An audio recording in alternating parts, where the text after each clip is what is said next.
নমস্কার বন্ধুরা, তিয়াশার রেসিপিতে সকলকে স্বাগত জানাই। আজকে আমি একদম অনুষ্ঠান বাড়ির মতো ঝুরি আলু ভাজার রেসিপি আপনাদের সঙ্গে শেয়ার করতে এসেছি। এই ঝুরি আলুর রেসিপিটা একবার বানিয়ে আপনারা অনেক দিন পর্যন্ত রেখে খেতে পারবেন। অনেকেই বলেন যে এই ঝুরি আলু ভাজা বাড়িতে তৈরি করলে অনেক দিন পর্যন্ত রাখা যায় না, আর নরম হয়ে যায়, মুচমুচে থাকে না। তো আমি আজকে এই ভিডিওর মধ্যে অনেক টিপস দিয়েছি, যেটা দেখলে আপনাদের আলু ভাজা নরমও হবে না, আর অনেক দিন পর্যন্ত সংরক্ষণ করে রেখে খেতে পারবেন। তাহলে বন্ধুরা চলুন আজকের এই ঝুরি আলু রেসিপিটা দেখে নেওয়া যাক। আশা করছি আপনাদের ভালো লাগবে, আর ভালো লাগলে অবশ্যই একটা লাইক, শেয়ার, কমেন্ট করবেন। আর যদি চ্যানেলটি সাবস্ক্রাইব করে না থাকেন, প্লিজ চ্যানেলটিকে সাবস্ক্রাইব করার অনুরোধ রইল। ঝুড়ো আলু ভাজার জন্য এখানে আমি 4টে বড় সাইজের আলু নিয়েছি। এবার এই আলুর খোসাগুলোকে প্রথমে ছাড়িয়ে নেব।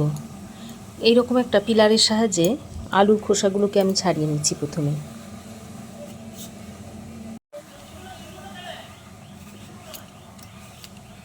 তো দেখুন আলুটাকে আমি ছাড়িয়ে নিয়েছি। আলুগুলো ছাড়ানো হয়ে গেলে সঙ্গে সঙ্গে এইভাবে জলের মধ্যে ডুবিয়ে দিতে হবে। সব আলুগুলোকে একইভাবে ছাড়িয়ে নিতে হবে।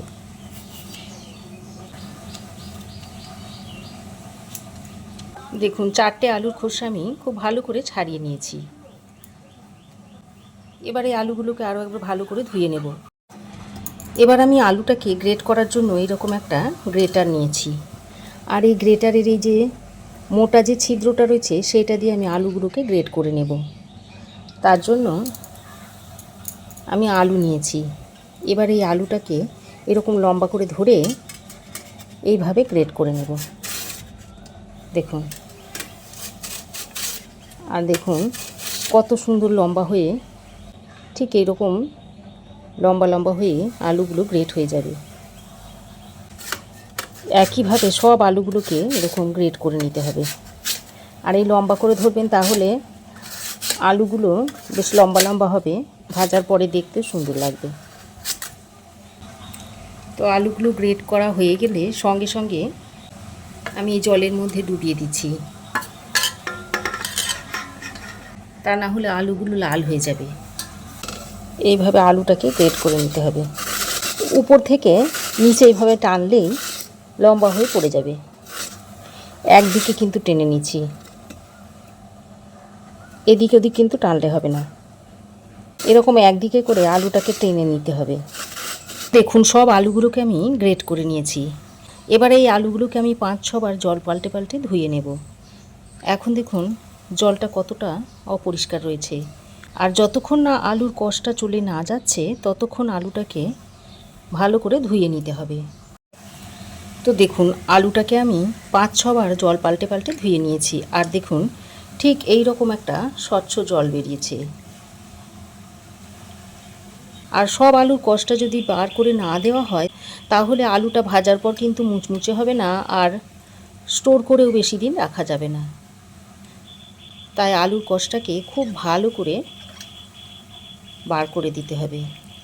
এবার আমি একটা বড় পাত্র নিয়েছি, আর এই পাত্রের মধ্যে বেশ খানিকটা নর্মাল ফ্রেশ জল নিয়েছি। তারপর এই যে আলুটা আমি ধুয়ে নিয়েছিলাম সেই আলুটাকে তুলে এই জলের মধ্যে দিয়ে দিচ্ছি।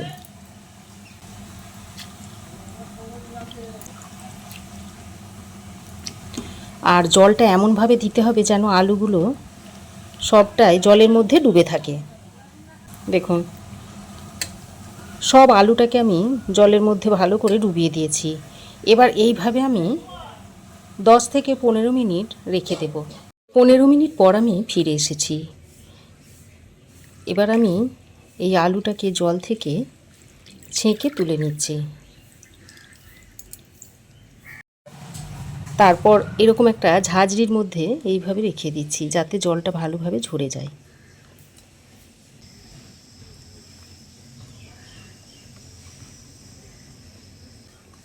তো দেখুন সব আলুগুলোকে আমি জল ঝরিয়ে একটা ঝাঁঝরির মধ্যে তুলে নিয়েছি।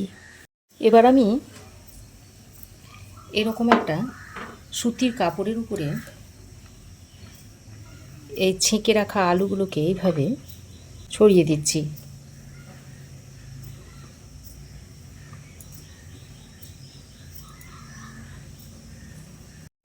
তারপর এইভাবে পাখার হাওয়ায় 10-15 মিনিট মতো রেখে দেব।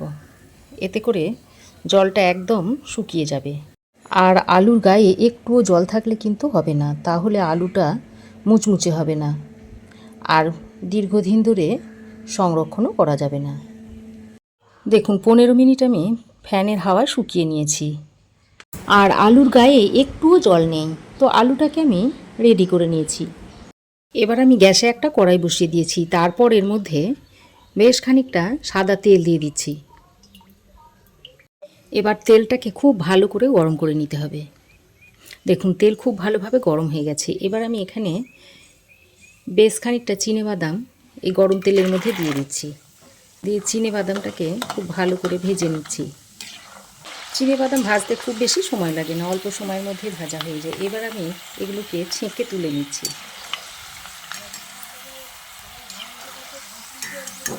দেখুন তেলটাকে খুব ভালোভাবে ঝরিয়ে এই থালার মধ্যে নিয়ে নিচ্ছি। এবার আমি বেশ কয়েকটা কারি পাতা ভেজে, আর কারি পাতা ভাজার সময় গ্যাসের ফ্লেমটাকে হাইতে রেখে ভাজতে হবে, তা না হলে কারি পাতা খুব বেশি তেল টেনে নেবে। দেখুন কারি পাতাগুলোকে মুচমুচে করে ভেজে নিয়েছি। এবার এগুলোকেও তুলে নিচ্ছি। তুলে এগুলোকেও বাদামের সঙ্গে রেখে দিচ্ছি এক সাইডে। তেলে কয়েকটা শুকনো লঙ্কা ভেজে নিচ্ছি। লঙ্কাগুলোকেও ছেঁকে তুলে নিচ্ছি।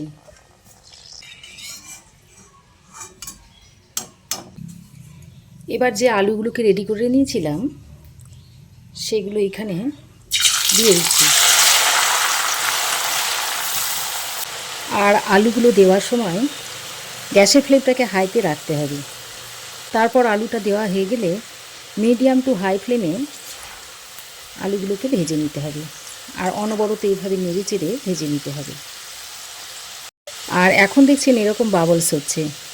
আর আলুটা যখন ভাজা হয়ে যাবে তখন আর এই বাবলসগুলো থাকবে না। দেখুন আস্তে আস্তে বাবলসগুলো কমতে শুরু করেছে। যখন দেখবেন বাবলসগুলো আরও কমে যাবে, একদমই অল্প দেখা যাবে, সেই সময় জানবেন যে আলুগুলো ভাজা হয়ে গেছে।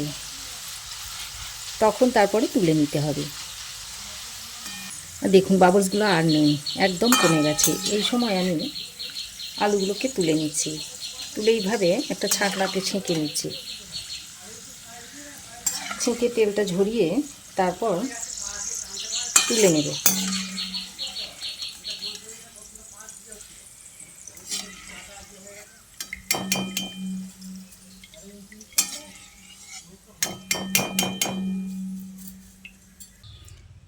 দেখুন তেলটা সম্পূর্ণ ঝরিয়ে নিয়ে এবার আমি একটা পাত্রের মধ্যে তুলে নিচ্ছি। আওয়াজটা শুনে বুঝতেই পারছেন যে কতটা মুচমুচে হয়েছে। আবারও আমি দিয়ে দিচ্ছি।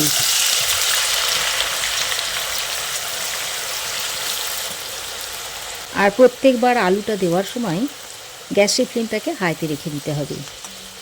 তারপর মিডিয়াম টু হাই ফ্লেমে ভেজে নিতে হবে। দেখুন এগুলোও ভাজা হয়ে গেছে। এগুলোকেও আমি তুলে নিচ্ছি। তুলে ছাকনার মধ্যে নিয়ে নিচ্ছি। নিয়ে তেলটা ঝরিয়ে তারপর রেখে দেব।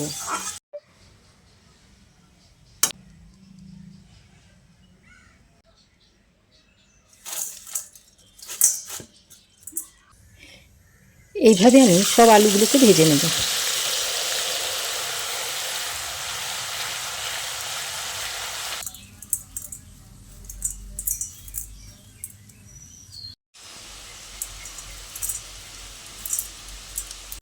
তো দেখুন বন্ধুরা, সব আলুগুলো ভাজা হয়ে গেছে। সবগুলো ভেজে নিয়েছি দেখুন। এবার দেখুন যে কারি পাতাগুলো ভেজে নিয়েছিলাম সেই পাতাগুলো ডাল থেকে এইভাবে ঝরিয়ে দিয়ে দিচ্ছি।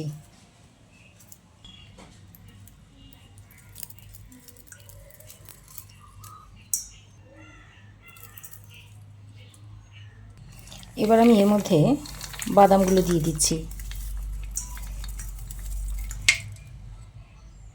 আর যে লঙ্কাগুলো ভেজে নিয়েছিলাম সেগুলোও দিয়ে দিচ্ছি। তারপর এইভাবে একটু হাত দিয়ে মিশিয়ে নিচ্ছি। তবে বন্ধুরা এর মধ্যে কিন্তু নুন মেশানো যাবে না। নুন মেশালে আর স্টোর করে রাখা যাবে না। যখন খাবেন সেই সময় নুন বা মশলা যা খাবেন মাখিয়ে তারপর খাবেন। দেখুন কতটা মুচমুচে হয়েছে, আওয়াজটা শুনে আপনারা বুঝতেই পারছেন যে কতটা মুচমুচে হয়েছে। এইভাবে একটু মিশিয়ে নিচ্ছি। তো দেখুন তৈরি হইলো একদম অনুষ্ঠান বাড়ির মতো ঝুরি আলু ভাজা। ভাতের প্রথম পাতে স্টার্টার হিসাবে এটা খেতে খুবই ভালো লাগে, আর তাছাড়া এটা আপনারা মুড়ি দিয়েও খেতে পারবেন।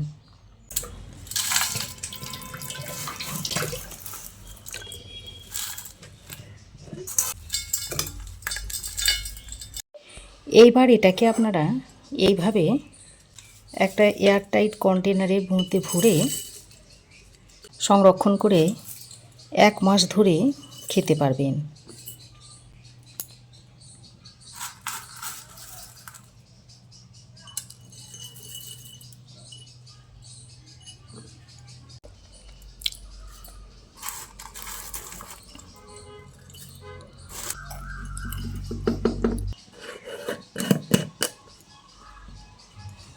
এইভাবে কন্টেনারে ভরে আপনারা সারা মাস সংরক্ষণ করে খেতে পারবেন। আর যখন খাবেন তার আগে এইভাবে একটু সাদা নুন, একটু বিট নুন, একটু ভাজা জিরের গুঁড়ো আর একটু কাশ্মীরি লঙ্কার গুঁড়ো মিশিয়ে নেবেন। এইভাবে মিশিয়ে নেবেন, তারপর খাবেন, দেখবেন খেতে দুর্দান্ত লাগবে। আর দেখুন কতটা মুচমুচে দেখুন। আর যে লঙ্কাটা ভেজে নিয়েছিলাম তার থেকে একটু নিয়ে এইভাবে ভেঙে মিশিয়ে নেবেন।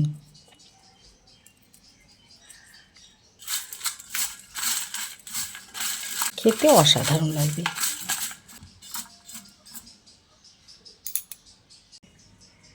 তো আমার এই আজকের অনুষ্ঠান বাড়ির স্বাদে ঝুরি আলু ভাজার রেসিপি আপনাদের কেমন লাগলো অবশ্যই একটা কমেন্ট করে জানাবেন। ভালো লাগলে একটা লাইক ও শেয়ার করবেন। পাশে থাকা বেল আইকনটাও অবশ্যই প্রেস করে দেবেন। আর আমার চ্যানেলে যদি নতুন হয়ে থাকেন তো প্লিজ চ্যানেলটাকে সাবস্ক্রাইব করার অনুরোধ রইল।